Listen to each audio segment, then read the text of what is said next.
Good YouTube, Quinn Wade coming to y'all with that instant basketball analysis on Analysis Playground on YouTube exclusively forever on there. And we're going to talk about how the New Orleans Pelicans pulled off an upset and beat one of the best teams in the league, the Houston Rockets, 133 to 128. The Pelicans are 6-22 now and 4-12 at home. They was home in this game. And of course, the Rockets was on the road, 16-8, 8-6 on the road. Now, after losing this one, the Rockets was having it easy against the Pelicans, 33 to 24 in the first quarter and 34 to 21 in the second quarter. And you would think this game would be a blowout and just an embarrassing game in front of their home crowd. But the Pelicans, they figured out how to score and how to slow down the Rockets after that third quarter. Although they did win the third quarter 38 to 32, they held the Rockets to 20 points while they scored 36 in the fourth quarter. And then they did it again, holding the Rockets to 9 points while they scored 14 in overtime. And this game was very, very good to watch um, because you wanted to know who was actually going to win it. And it looked like the Rockets was going to win it even in overtime the way they started it. But it didn't go that way. And then that's why you play the game to see who's going to win and get what they want. And the Rockets played real well, especially the starters, because every starter for the Rockets got in double figures. And they all had a rebounder more. And they all had an assister more. And Kevin Wayne Durant led them in points. In 43 minutes, he scored 32. The mid range was just masterful for him. Just pull up fadeaways and just adding a 3-point shot to in this game to show him that I can do that too if I need to, and making all his free throws, going 4 for 4 there, having 7 rebounds, 2 assists, 6 turnovers, 1 steal, 4 blocks, 2 personal fouls, and a -7 in plus minus. The defense was there from him. He's been stepping it up this year on that end of the court. Never really been a bad one, but you can see that he's putting a lot more effort. Um, Guys are coming at him. Guys are talking to him. So you want to make it show. You want to show them that it's not going to be easy. And they got to work for it. And that's what he's been doing lately. Jabari Smith Jr. 44 minutes, 12 points. He played the most minutes on the team. He was 5 of 18 from the field and 1 of 6 from three, but he did finish with a double-double because he had 12 rebounds and 12 points, and he was 1 of 2 from the free throw line. He also had 2 assists, 4 turnovers, and he also had 4 personal fouls and 4 offensive rebounds, and a -5 and plus minus. He's still trying to polish off his offensive game, and he's still trying to add a lot of different moves, even when it comes to finishing and pulling up from mid range. And we know he can shoot the three. He just has to continue to work at that and just make it as consistent as he can. Alperen Şengün, of course, he was bumping, knocking, dropping, and rocking people to sleep in this game, but he went 0-4 from three, and he did find ways to use that methodology to be able to go 6 of 10 from the free throw line. He also finished with 28 points in 36 minutes at a double-double because he had 11 rebounds. Came close to a triple-double because he had 8 assists with only 2 turnovers, which is a beautiful thing to see because he also had 2 steals and 2 blocks in this game, too. The problem was he had 5 personal fouls in this one and almost fouled out. But he also was a -5 and plus minus that has 6 offensive rebounds out of the 11. But just showing you how quality and how good he plays. He's really slowing the game down, really trying to find a way to look at the game with good foresight. But the defense, he can be a little lacking. He can be a little bit of reachy-teachy. And it hurts you sometimes because you're giving them chances and opportunities to get points on the board or the opportunity to have another possession, or just rewarding him or whoever gets the free throws, which is the easiest points. Josh Okogie, 30 minutes, 10 points, 3 of 7 from the field, 1 of 2 from three, 3 of 3 from the free throw line, 4 rebounds, 3 assists, 3 offensive rebounds, 1 personal foul, and a +2 and plus minus. Um, he made the shots that mattered. You know what I mean? He didn't take a lot of shots. He didn't shoot the ball too bad. He didn't shoot it too great. But it's just because he understands what he's out there and what he should be trying to do. And he's not going to give you great or big numbers usually any night. but at least he gives you double figures and give you effort, and you have to love that because it goes well with Amen Thompson on the perimeter too.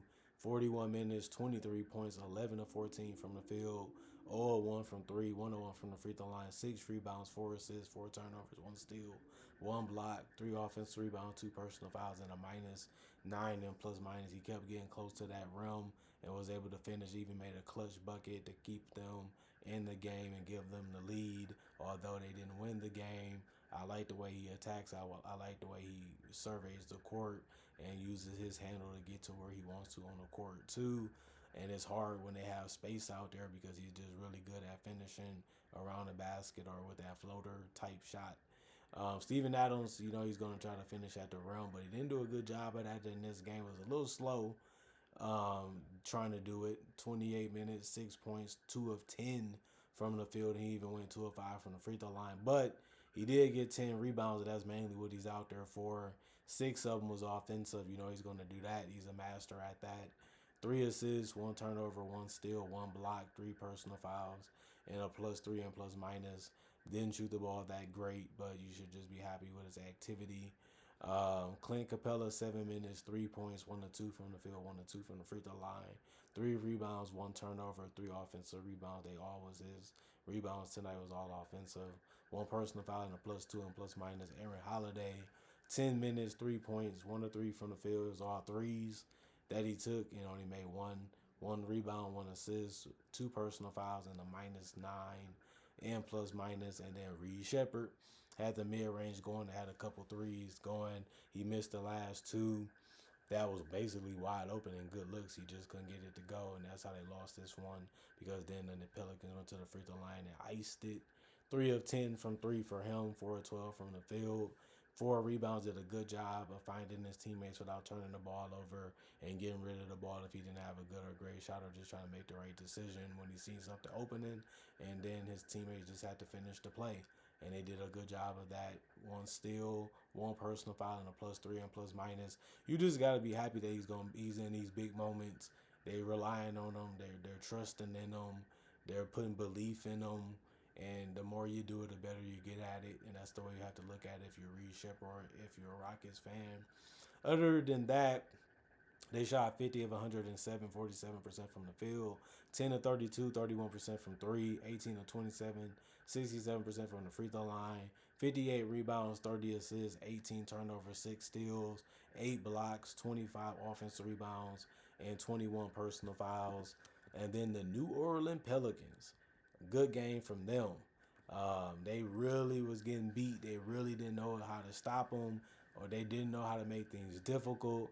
But somehow, some way, they ended up getting it done and winning a game that they shouldn't have even been in my humble personal opinion. And I'm about to give you the analysis of how it happened. Herb Jones was just klepto out there, got a good amount of steals, and was able to turn them into baskets for himself or his teammates. 38 minutes, 18 points. He went 7 of 14 from the field. Even made a couple threes. 2 of 6 from three, 2 of 2 from the free throw line. 3 rebounds, 3 assists, 1 turnover, 8 steals, 1 block, 1 offensive rebound, and he did foul out. You take that many chances, you take that many gambles, you definitely gonna get burnt by good offensive players. But he probably was happy with the way it ended anyway, because that's the way he was choosing to play. +19 and plus minus. Trey Murphy, 38 minutes, 27 points, 9 of 13 from the field, 2 of 2 from three, 7 of 7 from the free throw line, 3 rebounds, 2 assists, 1 steal, 1 block, 2 offensive rebounds, 2 personal fouls, and a 0. And plus minus, he was really scoring the basketball real well from mid range or from three. I like the fact that he's using his handle, he's sizing up opponents, and he's attacking besides just settling in for threes. He's been doing that the last couple of weeks, and it's just making him look even better. And he looks more confident too in his offensive package that he's showing you that he's expanded on. Derek Queen, 35 minutes, 16 points, 7 of 16 from the field, 0 of 2 from three, 2 of 3 from the free throw line, 12 rebounds, a double-double for him. Did a good job of driving, a good job of pulling up in this game, and that's what they needed him to do, was find ways to put the ball in the basket or find his teammates to be able to do it. He only had 3 assists in this one, and it came with 3 turnovers.